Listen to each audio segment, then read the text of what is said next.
त्यागमूर्ती माता रमाई यांच्या जयंतीनिमित्त मी रमाई बोलते या एक पात्री नाटकाच्या माध्यमातून पाणवलेल्या डोळ्यांनी बुलढाणा नगरवासियांनी अनुभवली माता रमाई यांच्या जीवनाची व्यथा आणि कथा. जय भारत जय संविधान. मी प्रवीण कुमार काकडे व आपण बघत आहात लोकप्रश्न न्यूज महाराष्ट्र. दीनदुबळ्यांची माता त्यागमूर्ती माता रमाई बाबासाहेब आंबेडकर जयंतीनिमित्त माता रमाई लेखी समूहाच्या वतीने माता रमाईचा संघर्ष त्याग व बलिदानाचे प्रतीक म्हणून मी रमाई बोलते या एक पात्री नाटकाच्या माध्यमातून माता रमाई यांच्या जीवनगाथेचे कुमारी प्रेरणा खरात लिंगेकर यांच्याकडून सादरीकरण करण्यात आली. जय भीम. आता शिक तुमचा आवाज त्या चैत्यभूमीपर्यंत आणि माझ्या साहेबांपर्यंत पोहोचलाय बघा.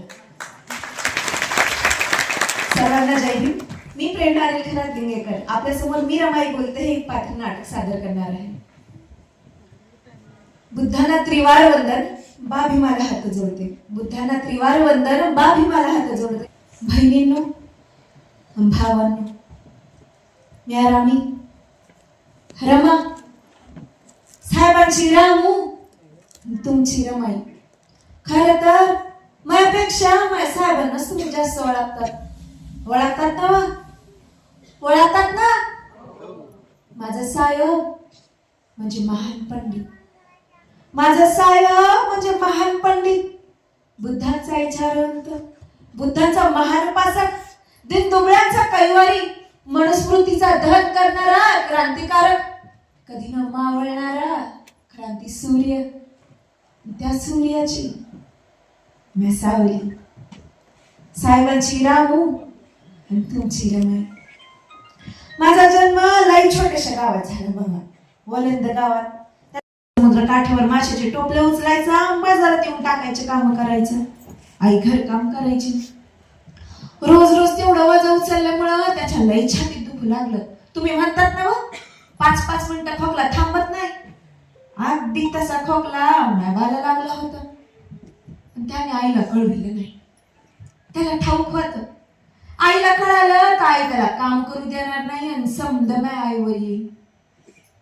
शेवटी पत्नी ना तिला कळालंच. ती बी पहिलेच आजारी राहायची आणि आता असा गोवर तिनं जीवाला लावून घेतलेला. असं करून लेकरांना सांभाळत होती, बाकडं बघत होती.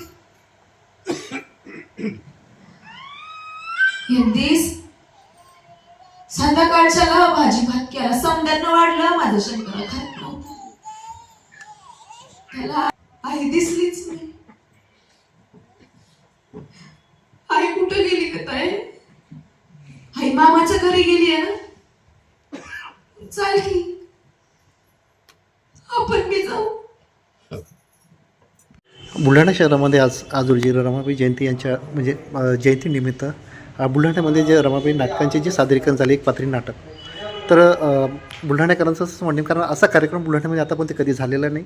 कारण हा जो हॉल होता हा एवढं भरगच्च भरलेला आहे आणि याच्यामध्ये लहान मुलापासून जे तारुण्य असतील काही म्हातारी असतील सर्व वर्ग इथं म्हणजे उपस्थित होता. आणि जेव्हा तुम्ही जे सादरीकरण जे केलं तर लोकांनी आतापर्यंत रमाबाईला वाचण्यामध्ये बघितलं आहे किंवा मग एखाद्या मूवीमध्ये म्हणजे बघितलेलं आहे सिनेमामध्ये. पण आज साक्षात रमाबाई बुलढाण्यामध्ये अवतरली असं बुलढाणेकरांचं मन झालेलं आहे. आणि ॲक्च्युअल असा सभागृहामध्ये बसलेला एकही असा व्यक्ती नसेल की तो रडला नसेल. कारण 2 किंवा 2.5 तास जो कार्यक्रम आपण जो सादरीकरण जे केलेलं आहे तर सर्वांच्या डोळ्यांमध्ये अश्रू होते. सर्वजण रडत होते. असा एकही माणूस नव्हता की त्याचा मोबाईल आला असेल आणि तो मोबाईल उचलला असेल. तर असा कार्यक्रम बुलढाण्याच्या इतिहासामध्ये हा प्रथमच झालेला आहे. आपण जे सादरीकरण केलं आहे तर याबद्दल तुमचं आमच्या चॅनलतर्फे हार्दिक स्वागत आहे आणि पुढील वाटचालीचं आपणास हार्दिक शुभेच्छा आहे. तर आपण रमाई यांच्या जयंतीनिमित्त नवीन पिढीला काय संदेश देणार आहात? मला फक्त नवीन पिढीला एवढं सांगायचं आहे की तुम्ही रमाई रमाई रमाई फक्त बोलताय, रमाईचा जय जयकार करताय, पण रमाईंनी बाबासाहेबांसाठी काय केलं हे तुम्हाला माहिती नाहीये. तर हे मला नवीन पिढीपर्यंत पोहोचवायचं आहे की रमाई काय होत्या. डॉक्टर बाबासाहेब आंबेडकर जर रमाई नसत्या तर तिथपर्यंत पोहोचूच शकले नसते.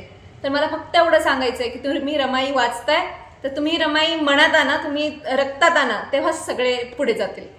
चला आपला जो अभिनय जो होता ना, तर असा जिवंत अभिनय आता तर बुलढाण्याकरांत नाही बघितला तरी आपल्या पुढील वाटचाल हार्दिक शुभेच्छा आहे. अशीच रमाईचे दर्शन पूर्ण महाराष्ट्रामध्ये आपल्या द्वारे घडव धन्यवाद आणि सर. तुमच्या पुढील वाटचालीस हार्दिक शुभेच्छा.